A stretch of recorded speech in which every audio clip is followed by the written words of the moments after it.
Gone are the days that you have to book an expensive studio and a photographer to get awesome pictures for your Instagram feed. And as iPhones are just getting better and better with their camera quality, you can do all of this at home or wherever you want to shoot for your Instagram. So today we are so excited to be diving into some tips on how you can capture some amazing content with the phone that is already sitting in your pocket. Okay, let's dive right into the tips. And tip number one is follow your light. Don't let your light follow you. So you want to be really intentional and strategic with where the lighting is when you're taking your photos. And this is one of the biggest differences between the photos that look a little homemade and the photos that look really professionally shot. So what you want to make sure of is that your lighting is not coming from behind you. And this is the case whether you're using natural light or a ring light or whatever your lighting setup looks like. And natural light is totally fine to use. Take advantage of it. It works great. Just make sure that it's positioned in front of you when you're shooting your photos or when you're shooting an object or whatever it might be. So you can see here in these photos that we did of Christina, when the lighting is positioned behind her, her body and face and everything is just looking a little dark. It's hard to see. It doesn't look crisp. It doesn't look clean. Whereas when we position the light in front of her, it looks much more professionally shot. And this is a really easy way to take your photos from looking kind of dark, dingy, a little homemade to looking really professional and great on the feed. Okay, tip number two is to use the manual exposure feature on your iPhone. And this is such an easy tip for when you actually can't control the lighting. So maybe you're shooting something that's positioned up against a window where you can't move it, or you're shooting at night, or just something about the exposure or lighting might be off. And how you do this is just go to use your iPhone like you would normally, and you're just going to tap on the screen, and then the manual exposure feature will come up. And you can slide this up and down to adjust the lighting and exposure. And as you do this, you'll be able to see right on the screen what looks better, what looks worse, and adjust the lighting that way. So this, again, is a way to take your photos from homemade to professional in just a few seconds with just the tap of a button on your iPhone. Okay, tip number three is to use grid lines for more visually appealing photos.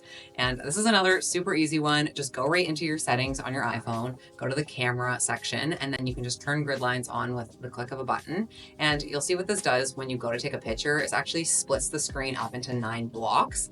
And something you can do to create more visually appealing photos is actually use the rule of thirds in photography. So instead of just pulling out your phone and shooting something dead on, actually what makes for more appealing photos is to use the rule of thirds, where you position the object that you're trying to shoot in one of the thirds sections of the camera. So essentially following those grid lines. And as you can see here, instead of just pulling out my phone and positioning the tree right in the middle, right from where my phone would naturally be in my hands, just using a little bit of a different angle, coming a bit lower, and then using that one grid line on the left to position the tree in that left third of the shot, giving it a more visually appealing kind of background, using some negative space. Then there's also a little bit of space if you wanted to add text or something else.